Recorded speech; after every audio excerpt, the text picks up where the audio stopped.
Gen Con 50. I'm here with Satine Phoenix. Satine, what was your highlight from Gen Con 50? Oh my God! Apparently, people watch what we do on the internet, and then they like it. They do. It's amazing. Like, I do all these things. I've been playing Dungeons and Dragons for 22 years. 22 years! And all of a sudden, there's other people. Gen Con is like family, right? It's like there's all these people who get me. Like, I don't feel like an outcast. I feel like I actually fit in. So, the most memorable moment of Gen Con are all the selfies I got to take. One of the things I've decided, because I met so many amazing people, is all the selfies that they took and all the selfies that I'm taking, I'm putting them into a photo collage, and I'm gonna put them together and then frame it and put it in my house. This is literally the best moment of my life. That is awesome. What was the best thing that you saw at Gen Con 50? Just visually saw? Art or just people?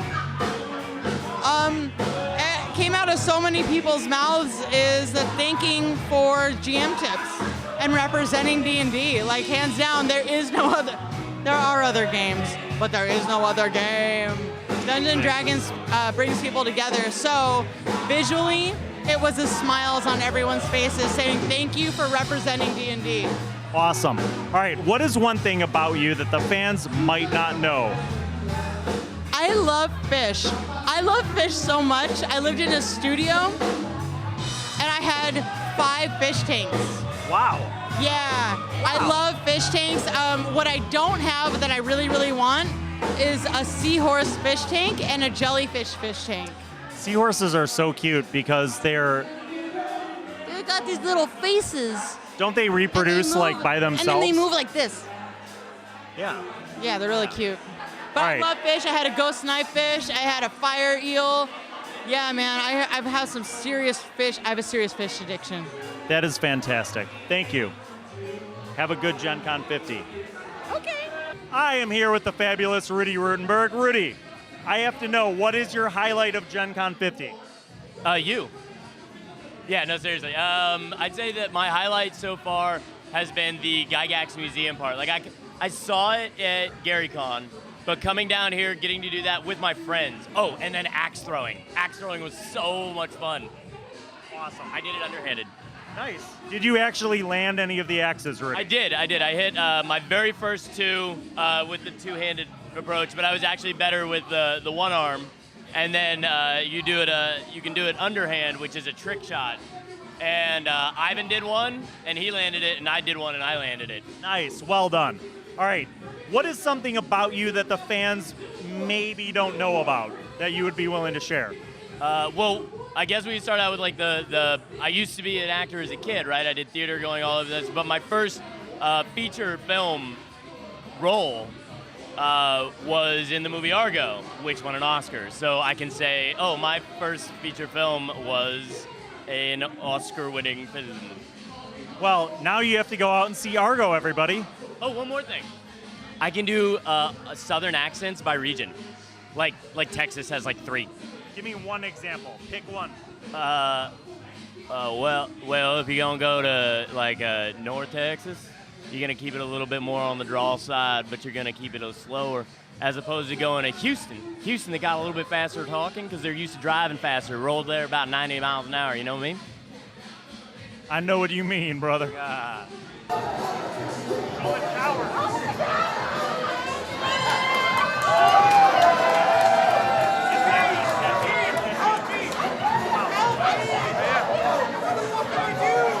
All right, I'm here with Amy Vorpahl, and Amy, what Gen Con 50 was off the chain, obviously, but pick one of the many highlights. Yes. Okay, so yesterday was panel day for me. I attended 3 different panels I was on, and the highlight was the Geek and Sundry panel. I looked out of the crowd, and I was like, we don't deserve this. Why do these people like us? And it was incredible. They laughed at my jokes. It was pretty off the chain. The best part was knowing that there are people out there and in person who love what we do. Yeah. So I got to look them all in the eye, and I did it at an absurdly awkward rate of eye contact. It was like a rock concert. Yeah. It was incredible. It was incredible. It made me feel very special. All right, give me an idea about something that the fans might not know about you? Okay, there is this, it's a dumb party trick and a lot of people have it, but no, I don't know, in the last like 10 years, I don't know if anybody's ever seen me do this. I'm happy to do this for you on camera. Let's do it. Let's do it. It is called putting my fist in my mouth. How is that even possible? It has been done. That is an amazing party trick. I'm astounded. The biggest thing, and you'll notice, is that my thumb knuckle, all of my knuckles are in. That's the proof. That is epic. Yes, all right. Thank you. Tell us a little bit about some of the things that you have coming up. Well, I am the writer for Mothership.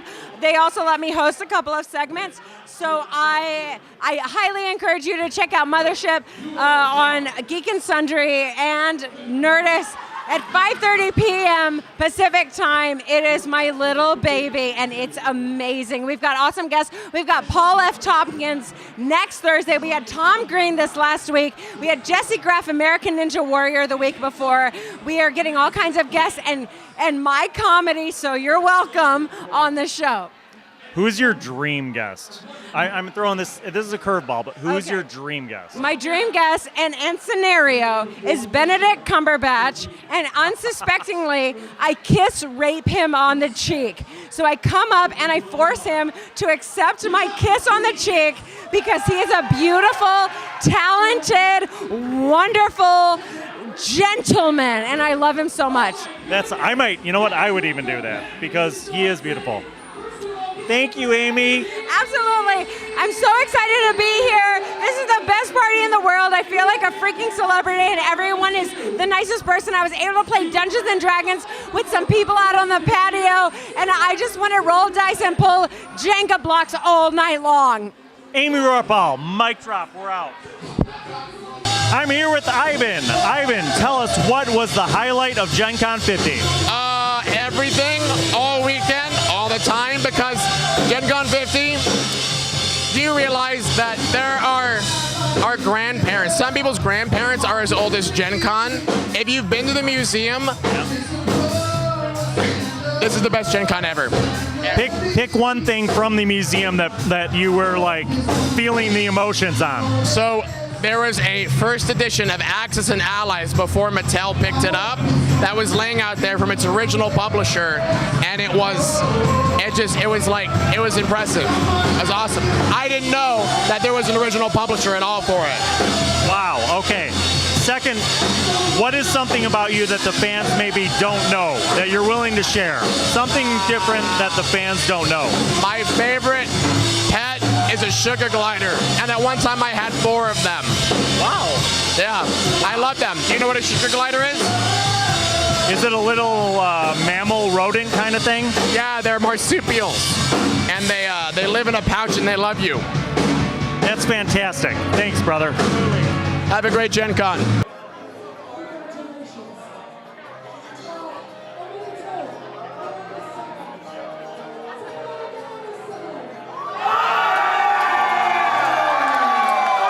I am here with Amy, and she's going to tell us about her highlight of Gen Con 50. Okay, so first of all, I've waited my whole life to get to Gen Con, which means I thought it would be disappointing when I got here. It's 10 times as good as I thought it would be. It's amazing, but I'm going to pick the sucker answer because I went to Critical Role Live last night, and it was incredible. Like, I know that they are talented folks and dear friends, but like all y'all in the audience getting to be there with you and scream our heads off, easily the highlight. Yes. All right, what is one thing about you that the fans might not know? I feel like this is going to be epic. I know, we talk too much off the cuff on the stream about everything, so I'm trying to think of anything they don't already know. But despite the fact that I haven't used it and it's really rusty, I majored in Japanese. Wow. Yeah. Kumbawa. Watashi wa Bill desu. And that is a wrap. I am here with legendary Justicar. Jason, tell us what was your highlight of Gen Con 50? For me, the highlight of Gen Con 50 was seeing the response from fans to the experience of a lifetime. This is a place where people who share the same passions for gaming, who share a deep love for the community and a deep respect for the creativity that they all share, come together for one brief moment every year. And for that to happen at this point in time in our culture is a beautiful, beautiful thing. Tell us a little bit about what you were doing specifically at this Gen Con. You were introducing some stuff, and tell us a little bit about it. So I'm here with White Wolf Entertainment, and we're working on Vampire the Masquerade 5th edition, which is the newest iteration of the original storytelling game of personal horror. For people who are old fans of the game, what are some of the things that are new, and what are the same things that maybe they've loved and grown to love over the years that they'll find in 5th edition? For fans that are been with us for 25 years, they're going to find things that are very, very familiar to them. All the clans, all the bloodlines, all the factions, they'll see them and they'll recognize the characters in them. But we do have some very new and very innovative ideas that we're introducing. The cornerstone of Vampire has always been the struggle of humanity against the beast. Yes. And how we're going to express that now is in the hunger. A very new, a very innovative mechanic that focuses on the thirst for blood. In Vampire the Masquerade 5th edition, you'll always remember that you are a vampire, a monster, a dangerous, beautiful outsider, not human. And that desire for blood, the hunt for blood, is the engine that drives the story. That sounds amazing. Thank you. And as a longtime 1st edition player and lover of the game and storyteller, I'm looking forward to 5th edition. I can't wait to start playing it. Oh, I'm so happy to hear you say that because we draw our inspiration from Vampire the Masquerade 1st edition. That's our touchstone, that's our North Star, our guiding light. And today we announced that the creator of Vampire the Masquerade, Mark Reinhagen, is joining our development team on 5th edition. Wow, that's huge news. That's awesome. Yeah, we're very thrilled about that. All right, so Gen Con has obviously been incredible for you guys, but what is one thing about you that the fans might not know? I'm a sucker for Shakespeare. I never miss a Shakespeare play or a Shakespeare movie. I'll watch any Shakespeare. Good, bad, indifferent, miserable, I am there with my box of Kleenex. Well, I'm guessing that your love of Shakespeare must have had a huge influence on the prolific amount of stuff that you have generated, because I don't know what you mean. Shakespeare might be the master of the plot, and you certainly have adopted that and brought that to the game. So thank you for talking with us, brother. Thank you for taking the time. Very happy to be here.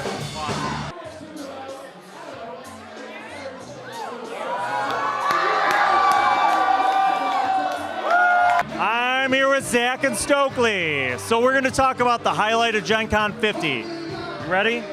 Rocket! Hit it. Gen Con 50, woo! What was the best thing that you've done in the last 4 days? Go to the Ennies and watch Lamentations of a Flame Princess. Just kick ass. Yes. All right, Zach, how about you? The best thing was the party afterwards, the presidential suite. We apparently 4 floors worth of Marriott were complaining about our party, so we got kicked out. That's pretty epic, brother. All right, now, follow-up question. What's the one thing about you that the fans might not know? I'm really scared to change a light bulb by myself. That's excellent. I don't know if there's anything left.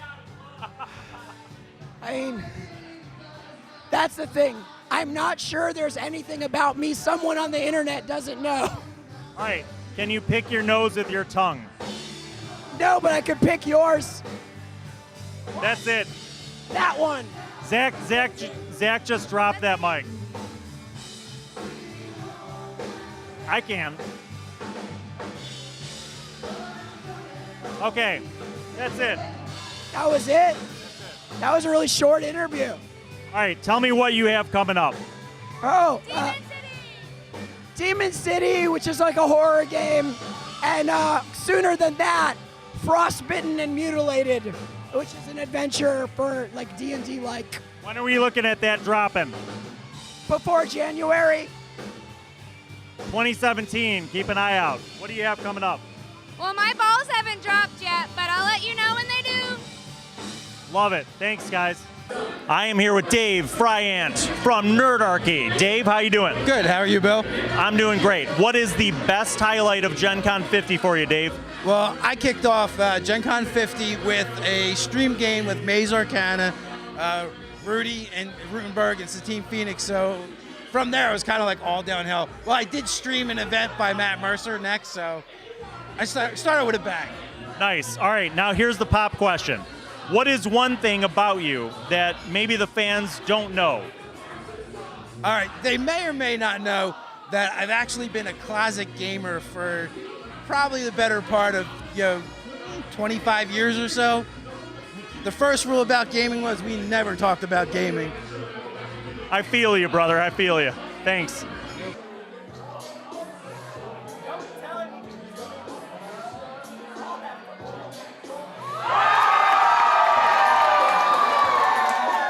I am here with Ella Darling. What was the highlight of Gen Con 50? Last night, my dungeon master threw a huge party in a presidential suite, and there were so many complaints that people 4 floors down were complaining about us. And that is pretty epic. It was pretty good. All right, what is one thing about you that the fans might not know? I used to be in a circus sideshow. I used to be a masticator, and I would escape from a straitjacket and swallow a 4-foot balloon and tie razor blades to a string in my mouth. That is literally the most epic thing that we've heard all night, ladies and gentlemen. Literally, that is it. Thank you. Mic drop, and thank you. Don't drop it. We are here at the Geek and Sundry Nerdist Alpha Epic After Party. Crazy. And I am with Cody Lewis of Taking 20. Cody, What's up, man? tell me about your highlight from Gen Con 50. Okay, so there's been crazy things all weekend, right? But if I had to pick one thing, I gotta say that it was probably just hanging out with some friends, hanging out with Nerdarchy, with Dave, and just sitting down on the showroom floor and just playing a game of pickup, Dungeons and Dragons. Didn't matter, having a good time, totally that old school where you and your buddies are just hanging out playing. That, as much as all of this is fun, as much as meeting everybody's been great, just hanging out, playing some games, man, that's been the highlight for sure. That is, I agree 100%. Tell me about what you got going on with the channel. What's coming up? What are some of the things that you think people might want to know about? Okay. All right, so right now I'm in the middle of doing my Starfinder coverage. So we're doing Starfinder week right now, where we're covering all the races, all the classes. So if you're not sure, you're kind of on the fence about Starfinder, go check that out. And also, we just launched a few weeks ago Save or Dice, which is our live gameplay of Dungeons & Dragons. So we put Dave in Nerdarchy, we put Jonathan Pruitt with WebDM, Andrew Armstrong with Don Forgecast. I'm on the show, and then we're getting Jim Davis to run the whole game. So that's been crazy. Epic. Oh my God! Dude, love all these guys. Been watching them for forever. So just having a great time on that. That's on twitch.tv/SaveOrDice. And if you can't make that, then you can make the YouTube videos. We put all the videos up there on youtube.com/SaveOrDice. So That's awesome. I got a question for you. What is one thing about you that the fans might not know? Oh man, wow. Okay, I'll go negative. Right, I'll go negative because that's fun, right? That's fun. That's fun. So, I don't like Pink Floyd. I don't like Incubus. I don't like Red Hot Chili Peppers. Sorry, man. I don't get it. I don't like Incubus or Red Hot Chili Peppers, but Pink Floyd is my life. But you know what? I love you anyway, so Yeah. it's all good. Yeah. It's all good. I respect the fact that you don't like them, but in closing, I'm going to say this. Pink Floyd might be one of the greatest bands of all time. Oh no way. No way. No, all right. I'm sorry. I mean, I like classic rock, right? If I had to go classic rock, I got to go Boston, right? How can you go wrong with Boston? All right, you're from Texas. Let me ask you a question. Okay. Stevie Ray Vaughan. I don't do blues. Now, hold on. I don't do blues because I played French horn in high school. I didn't know if you knew that. I actually went to college to be a music educator. I played French horn for like a decade. and loved it. I played it at UTA, University of Texas at Arlington, or as I like to call it, UT almost. And so I don't do blues because we never were into like the jazz band and blues and stuff like that. I never got into it. So see, we just uncovered a new thing about Cody. He does know about music. I do. I have a good opinion, right? I was a music major, so. You are an informed person. All right. Well, thank you for coming on and talking. And Gen Con 50, man. Oh, crazy. If you guys get a chance to come to Gen Con, just do it. Just do it one time. Put it on the books. You got to come just one time. If you play games and you haven't gone to Gen Con, you gotta make it happen. It is an epic adventure. Yeah. First Gen Con for myself, and I gotta tell you, I would highly recommend it. I would agree. Thanks, Cody, and good luck with the channel. Bill, I will come on your channel whenever you want me to, buddy. You are a genius, and I love what you do.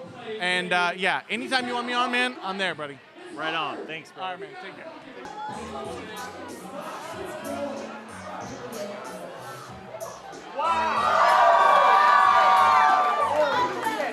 I am here with Michael from Unmade Gaming. Michael, how you doing? I'm awesome.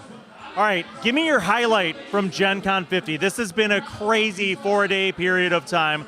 What's like the best experience that you had, brother? So this has been the weirdest time I've ever had. I came here with no expectations. I came here to see some panels, play some games, and I met some of the greatest content creators I could ever hope to meet.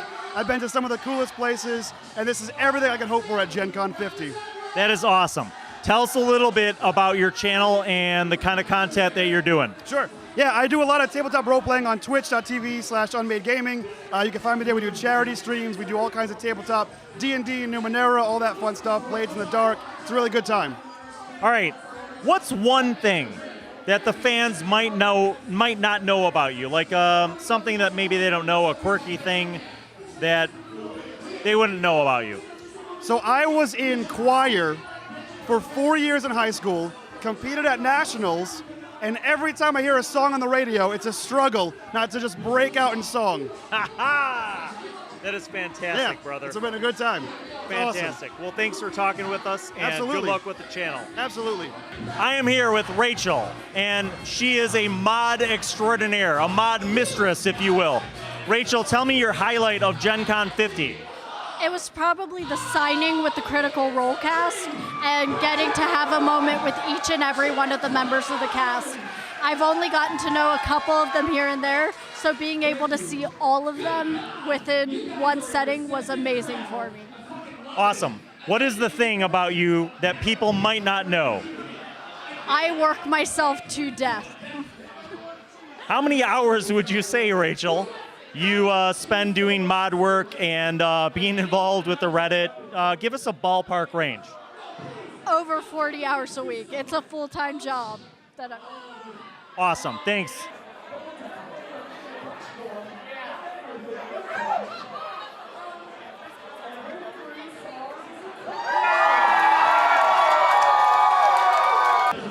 My name is Matt Taylor. I'm cosplaying Scanlan Shorthold, and the highlight of my Gen Con has been showing my cock lightning to Sam Riegel. Nice. So my name is Ariana Stark. I am cosplaying Pike Trickfoot, and my highlight of Gen Con has probably been taking a picture with Travis Willingham because we are monsters. Yes.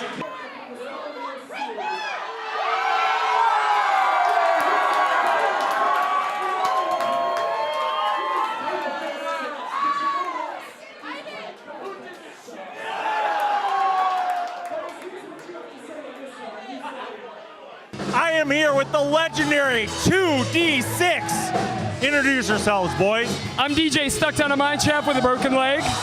And I'm Cliff B. All right, what was your highlight from Gen Con 50? I feel like the dealer's room is always just the most unbelievable, sprawling metropolis of beauty. It was wonderful. For me, it's just, how welcoming everyone always is. Like, you can just walk up to a random person and say, hey, you want to play this game I just got? Right and on. they're just willing to jump right in there with you. Right on. All right, talk about your set tonight. You guys lit this place up. People were going off the chain. Talk about the set. How did it feel to be able to do this party? It was unbelievable. We were so thankful to Geek and Sundry, Project Alpha, Project Derailed. We put together a set about like games and TV and movies, and I think people really responded to it. It was really fun. So, yeah, this definitely felt like our kind of people, our kind of crowd, and wanting to, put on the best kind of show that we could for everyone. Tell us a little bit about any of the other kind of projects that you guys have related to 2D6. If you guys have anything coming up, hit it up. Sure. We just released an album, Bottomless Fries and Other Reasons We Hate Ourselves. You can find it at 2d6music.bandcamp.com or just 2d6music.com. And we're playing all sorts of shows. RockCon, NyanCon, Con on the Cob, all sorts of stuff. So check out our website. Got all of it.